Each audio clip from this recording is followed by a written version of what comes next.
जय श्री राधे राधे श्रोतागणों। आपने भगवान श्री कृष्ण की कई लीलाओं और कथाओं के बारे में सुना होगा, जैसे कि एक कुबड़ी स्त्री को भगवान श्री कृष्ण के स्पर्श करने से वह कैसे एक सुंदर महिला में परिवर्तित हो जाती है, और जैसे ही कोई असुर उन पर हमला करता तो वह उसे स्पर्श करके ही पहचान जाते और उसे मोक्ष दे देते। इस वीडियो में हम आपको एक ऐसे गिरगिट की कथा सुनाने जा रहे हैं जो कि पूर्व जन्म में एक महान राजा था, लेकिन उसके एक बुरे कर्म की वजह से उसे गिरगिट बनना पड़ा। तो आइए जानते हैं कि वो गिरगिट क्यों बना और भगवान श्री कृष्ण ने उसका उद्धार कैसे किया। नमस्कार श्रोतागणों, आपका एक बार फिर से स्वागत है डीप वॉइस स्टोरी में। श्रीमद् भागवत महापुराण के अनुसार श्री सुखदेव जी कहते हैं कि प्रिय परीक्षित, एक दिन शाम प्रद्युम्न, चारुभानु और गदा आदि यदुवंशी राजकुमार घूमने के लिए उपवन में गए। वहां बहुत देर तक खेल खेलते हुए उन्हें प्यास लगी। अब वे इधर उधर जल की खोज करने लगे। वे कुएं के पास गए। उसमें जल तो था नहीं, एक बड़ा विचित्र जीव दिख पड़ा। वह जीव पर्वत के समान आकार का एक गिरगिट था। उसे देखकर उनके आश्चर्य की सीमा न रही। उनका हृदय करुणा से भर आया और वे उसे बाहर निकालने का प्रयत्न करने लगे, परंतु जब वे राजकुमार उस गिरे हुए गिरगिट को चमड़े और सूत की रस्सियों से बांधकर बाहर न निकाल सके, तब वह कौतूहलवश उन्होंने यह आश्चर्यमय वृत्तांत भगवान श्री कृष्ण के पास जाकर निवेदन किया। जगत के जीवनदाता कमल नयन भगवान श्री कृष्ण उस कुएं पर आए। उसे देखकर उन्होंने बाएं हाथ से खेल खेल में अनायास ही उसको बाहर निकाल लिया। भगवान श्री कृष्ण के कर कमलों का स्पर्श होते ही उसका गिरगिट रूप जाता रहा और वह एक स्वर्गीय देवता के रूप में परिणित हो गया। अब उसके शरीर का रंग तपाए हुए सोने के समान चमक रहा था और उसके शरीर पर अद्भुत वस्त्र, आभूषण और पुष्पों के हार शोभा पा रहे थे। यद्यपि भगवान श्री कृष्ण जानते थे कि इस दिव्य पुरुष को गिरगिट योनि क्यों मिली थी, फिर भी वह कारण सर्वसाधारण को मालूम हो जाए, इसलिए उन्होंने उस दिव्य पुरुष से पूछा, महाभाग, तुम्हारा यह रूप तो बहुत ही सुंदर है। तुम हो कौन? मैं तो ऐसा समझता हूँ कि तुम अवश्य ही कोई श्रेष्ठ देवता हो। कल्याण मूर्ते, किस कर्म के फल से तुम्हें इस योनि में आना पड़ा? वास्तव में तुम इसके योग्य नहीं हो। हम लोग तुम्हारा वृत्तांत जानना चाहते हैं। यदि तुम हम लोगों को वह बतलाना उचित समझो तो अपना परिचय अवश्य दो। तो श्री सुखदेव जी कहते हैं, हे परीक्षित, जब अनंत मूर्ति भगवान श्री कृष्ण ने राजा नृग से इस प्रकार पूछा, तब उन्होंने अपना सूर्य के समान प्रकाशित मुकुट झुकाकर भगवान को प्रणाम किया और वे इस प्रकार कहने लगे। राजा नृग ने कहा, प्रभो, मैं महाराज इक्ष्वाकु का पुत्र राजा नृग हूँ।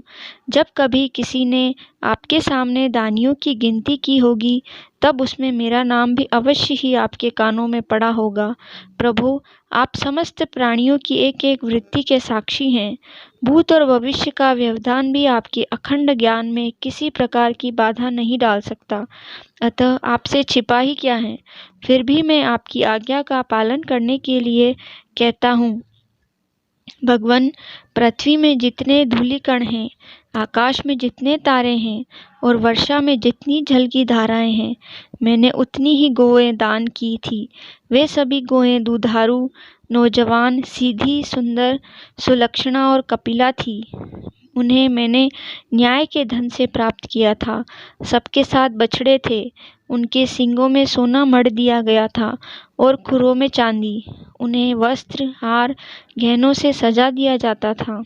ऐसी गौएं मैंने दी थी। सोना, घर, घोड़े, हाथी, दासियों के सहित कन्याएं, तिलों के पर्वत, चांदी, शैया, वस्त्र, रत्न, गृह सामग्री और रथ आदि दान किए। अनेकों यज्ञ किए, बहुत से कुएं, बावड़ी आदि बनवाए। एक बार मैंने तीर्थराज पुष्कर में जाकर स्वर्ण विभूषित बछड़ों युक्त 1 करोड़ गौ का दान किया।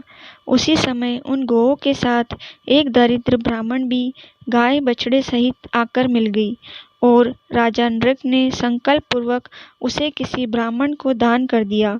उधर वह दरिद्र ब्राह्मण वर्षों तक स्थान स्थान पर अपनी गाय को ढूंढता रहा। अंत में उसने कनखल में एक ब्राह्मण के यहाँ अपनी गाय को पहचान लिया। गाय का नाम शवला था। जब उसने गाय को नाम लेकर पुकारा तो वह गाय उस दरिद्र ब्राह्मण के पीछे हो ली। इस पर दोनों ब्राह्मणों में विवाद हो गया। एक कहता था गाय मेरी है और दूसरा कहता कि मुझे यह राजा ने दान में दी है। दोनों झगड़ते हुए राजा नृप के यहाँ पहुँचे।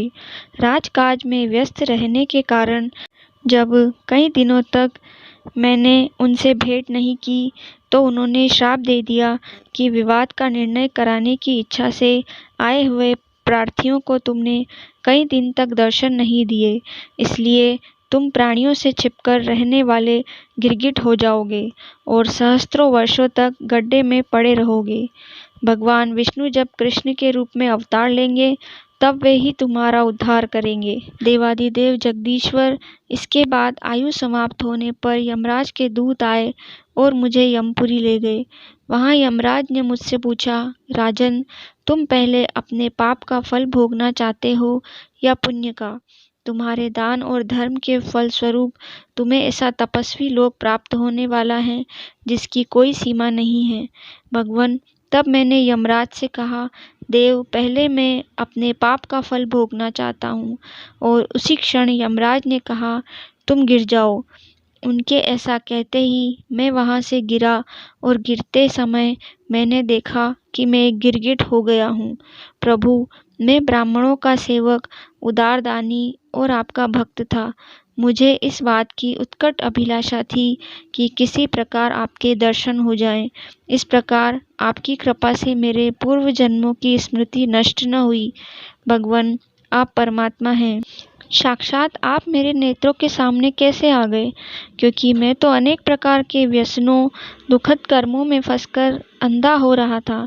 आपका दर्शन तो तब होता है जब संसार के चक्कर से छुटकारा मिलने का समय आता है। देवताओं के भी आराध्य देव, आप ही व्यक्त और अव्यक्त जगत के स्वामी हैं। आप ही समस्त वृत्तियों और इंद्रियों के स्वामी हैं। प्रभु श्री कृष्ण, मैं अब देवताओं के लोक जा रहा हूँ।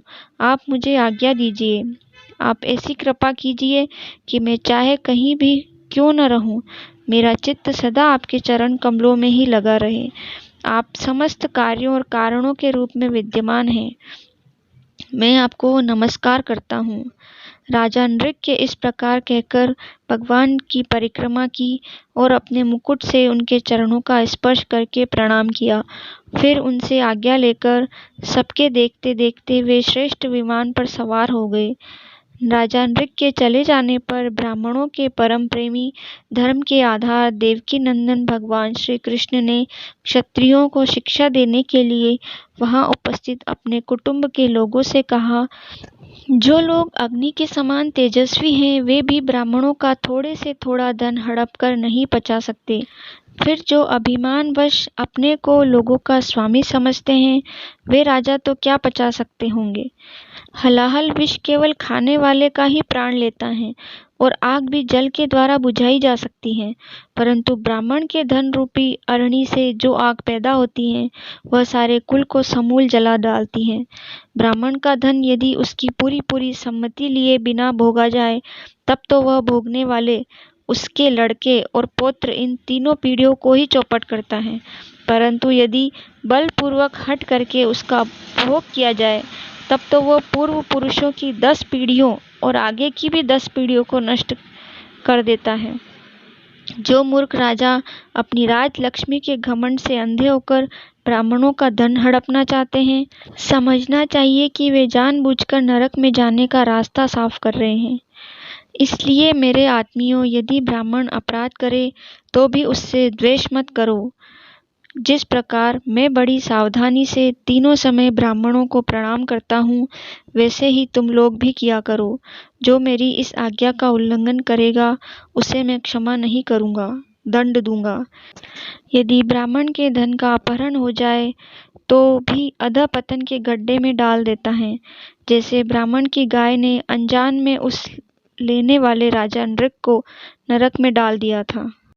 परीक्षित, समस्त लोकों को पवित्र करने वाले भगवान श्री कृष्ण द्वारिका वासियों को इस प्रकार उपदेश देकर अपने महल में चले गए।